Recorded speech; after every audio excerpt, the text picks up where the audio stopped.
Hello students, welcome once again with third part of chapter 2 microorganism friend and foe. Already two part हम लोग cover कर चुके हैं और थर्ड पार्ट आज और लास्ट पार्ट भी है। और जैसा आप देख पा रहे हैं food preservation method and nitrogen cycle, यानी इससे जो प्रीवियस पार्ट में हम लोगों ने माइक्रो ऑर्गेनिज्म डिस्कस कर दिया था, माइक्रो ऑर्गेनिज्म के टाइप्स डिस्कस कर लिए थे, algae, fungus, bacteria, protozoan, virus. उसके बाद ये डिस्कस किया कि माइक्रो ऑर्गेनिज्म यूज़फुल भी है हमारे लिए, कैसे हैं, हार्मफुल हैं तो कैसे हैं। और आज फूड प्रिजर्वेशन यानी माइक्रो ऑर्गेनिज्म हैं वो बहुत सारे फ्रेश फूड को क्या कर देते हैं, ख़राब कर देते हैं। तो उनसे हमें फूड को बचाना कैसे है, वो सारे मेथड के बारे में डिस्कशन होगा आज। और लास्ट में नाइट्रोजन साइकिल और चैप्टर ख़त्म हो जाएगा।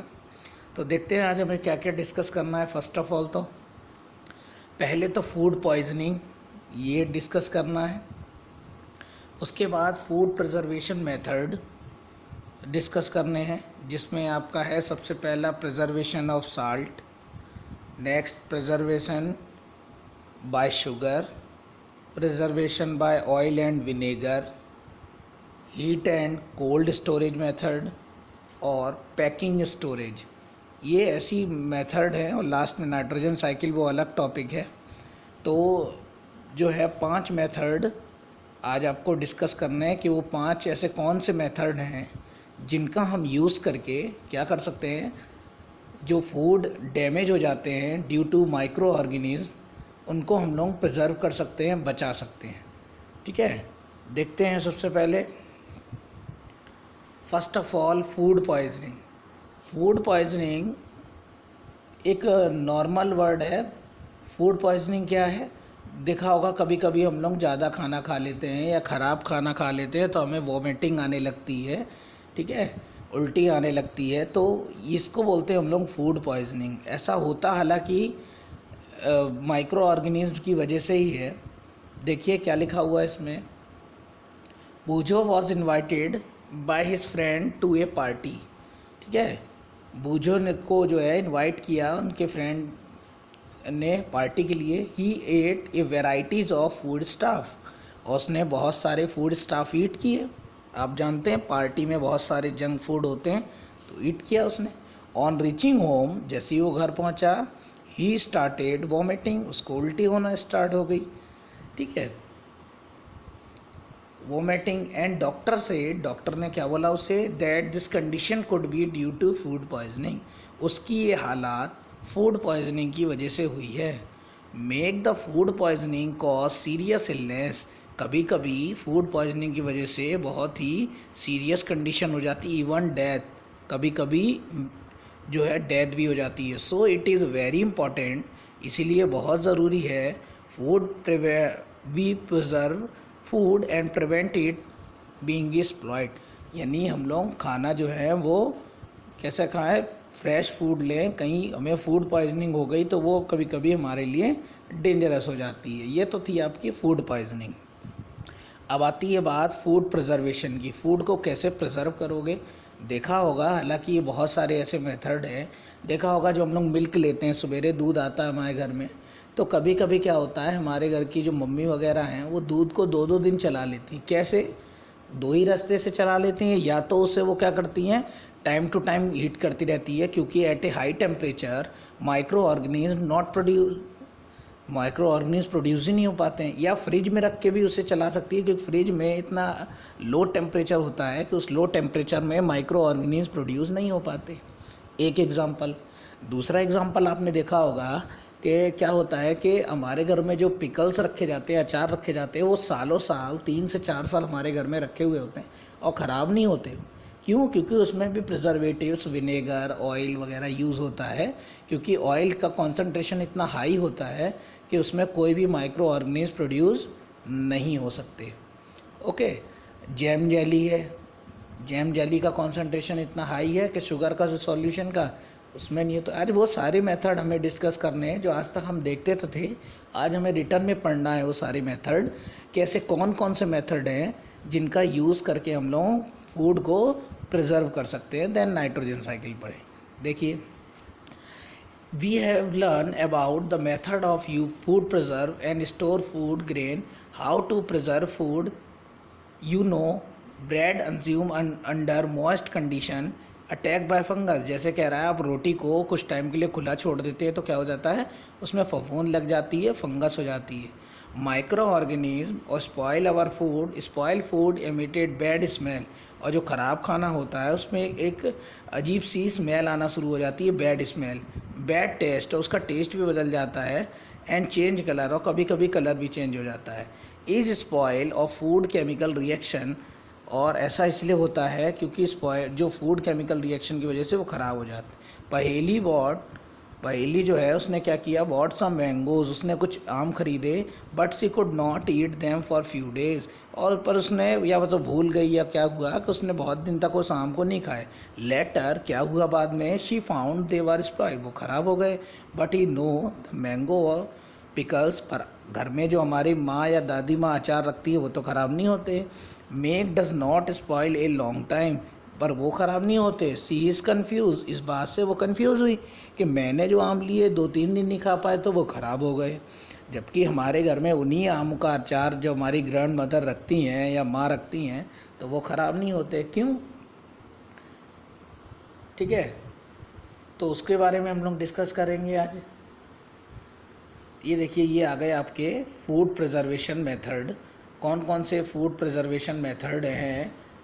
First, salt is eligible oil are common chemicals generally use to check grow microorganism. ज़्यादातर साल्ट और ऑयल का यूज़ एज ए प्रिजर्वेटिव किया जाता है।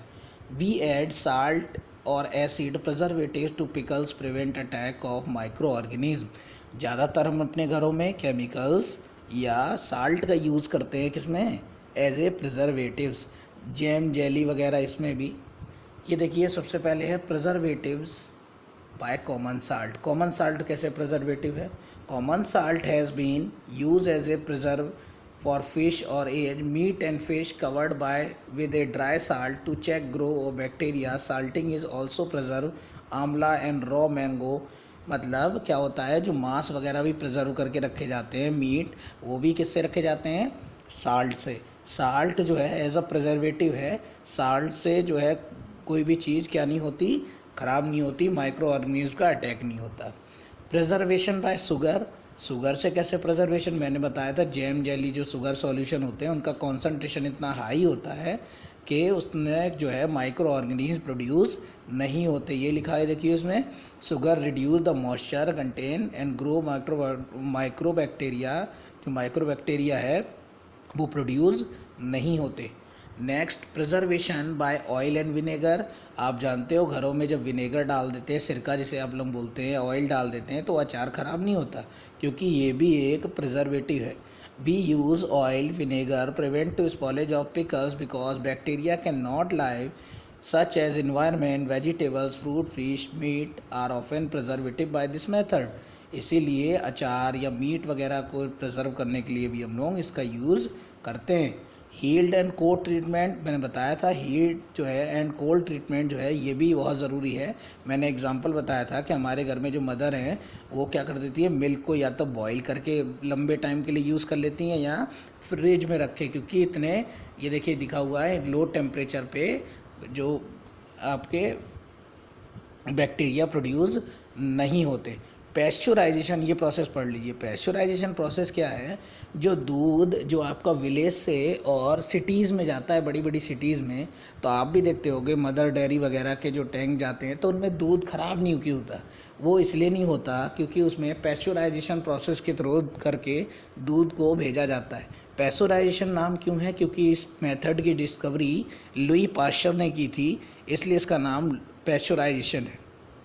होता क्या है, एक ओरली बता दे रहा हूँ। इस मेथड में होता ये है, इस मेथड में मिल्क को हाई टेम्परेचर पे हीट करके सडनली कोल्ड टेम्परेचर पे ले आते हैं, जिससे क्या होता है कि उसमें माइक्रो ऑर्गेनिज्म प्रोड्यूस नहीं होते और उसको हम लोग लंबे समय तक क्या कर सकते हैं, हम लोग कहीं भी ले जा सकते हैं।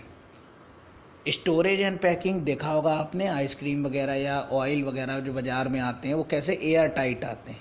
एयर टाइट जो सील होती है वो जब तक लगी रहेगी तब तक उसमें माइक्रो ऑर्गेनिज्म प्रोड्यूस नहीं होंगे। ठीक है। Next, nitrogen fixation. Nitrogen fixation क्या है, ये इसे थोड़ा सा ही पढ़ लीजिए, क्योंकि नाइट्रोजन फिक्सेशन क्या है, क्योंकि डायरेक्ट नाइट्रोजन जो है वो एटमॉस्फेयर नाइट्रोजन वो हम प्लांट वगैरह नहीं ले पाते, तो कुछ ऐसे बैक्टीरियाज होते हैं जो क्या करते हैं, नाइट्रोजन को नाइट्रोजन कंपाउंड में चेंज करते हैं, यानी नाइट्रोजन फिक्सिंग का काम करते हैं। इसे हालांकि अभी हम लोगों को पढ़ना है नाइट्रोजन साइकिल में, जब हम लोग नाइट्रोजन साइकिल पढ़ेंगे तो ये सारी चीज़ें पढ़ेंगे। नाइट्रोजन साइकिल, इसको थोड़ा समझा दें फिर इसे फिनिश करेंगे। नाइट्रोजन साइकिल को चैप्टर भी फिनिश हो जाएगा आपका। नाइट्रोजन साइकिल क्या है, देखिए एटमॉस्फेयर में आप जानते हो, पढ़ते चले आ रहे हो, क्लास 7th में ही पढ़ा होगा। एटमॉस्फेयर में सबसे ज़्यादा अगर कोई गैस है तो नाइट्रोजन है। कितनी है, 78%। पर उसके साथ साथ ये भी एक है कि वो उस नाइट्रोजन को डायरेक्ट हम लोग नहीं ले सकते। वो नाइट्रोजन जो है वो हम डायरेक्ट नहीं ले पाते, चाहे हम या जो प्लांट्स होते हैं, ऑर्गेनिज्म होते हैं, वो उसे नहीं ले पाते। तो उस डायरेक्ट नाइट्रोजन को कैसे नहीं ले पाते, तो वो यूज़ में कैसे आती है। देखिए सबसे पहले ये फिगर में देखिए, नाइट्रोजन जो है एटमॉस्फेयर की, उसे हम लोग डायरेक्ट नहीं ले सकते, इसीलिए सबसे पहले उसे क्या करते हैं, कुछ बैक्टीरिया होते हैं वो उस, देखिए क्या लिखा हुआ, bacteria turn compound nitrogen into gases nitrogen. वो क्या कर देते हैं, इसे नाइट्रोजन को, गैसेस नाइट्रोजन को किस में चेंज कर देते हैं, नाइट्रोजन कंपाउंड में। जब ये नाइट्रोजन कंपाउंड में चेंज हो जाता है तो उस नाइट्रोजन कंपाउंड को प्लांट ले लेते हैं। प्लांट को ईट करते हैं एनिमल्स, तो एनिमल्स पे पास पहुंच जाती है। जब वो एनिमल्स या तो यूरिन के थ्रू या फिर जब वो डेड हो जाते हैं तो उस नाइट्रोजन को फिर से नाइट्रोजन कंपाउंड के फॉर्म में छोड़ देते हैं, और यही नाइट्रोजन फिर से नाइट्रोजन फिक्सिंग बैक्टीरिया फिर से एटमॉस्फेयर में रिलीज़ कर देते हैं। यही साइकिल बराबर ग्रो अप करती रहती है और नाइट्रोजन जो जितनी है उतनी बनी रहती है, इसलिए इसका नाम नाइट्रोजन साइकिल है कि वो मेंटेन बनी रहती है, जैसी है वैसी ही मेंटेन बनी रहती है। ओके, यही दिया होगा इसमें। ये देखिए, our atmosphere 78% nitrogen gas. Nitrogen is one of essential constitute of all living organism. ये जो है मेन पार्ट है आपका nitrogen. Nitrogen can not be taken directly, मैंने बताया था नाइट्रोजन को एनिमल्स या प्लांट डायरेक्टली नहीं ले सकते। Certain bacteria, blue green algae present in the soil nitrogen from atmosphere convert into compound. सबसे पहले नाइट्रोजन कंपाउंड में चेंज कर देते हैं, and nitrogen convert of this unstable compound can utilize by plant. और उस नाइट्रोजन को प्लांट ले लेते हैं, और वह नाइट्रोजन यूज़ करने के बाद क्या करते हैं, वो वैन प्लांट डाई, जब वो मर जाते हैं तो यही नाइट्रोजन फिर से रिटर्न हो जाती है। ऐसी साइकिल बराबर कंटिन्यूस सर्कुलेट होती रहती है। ओके, तो ऐसे आपका नाइट्रोजन साइकिल के साथ ये आपका चैप्टर नंबर 2 फिनिश। और नेक्स्ट हम लोग जो मिलेंगे वो 3rd चैप्टर के साथ मिलेंगे, तो पढ़ते रहिए ऐसे ही।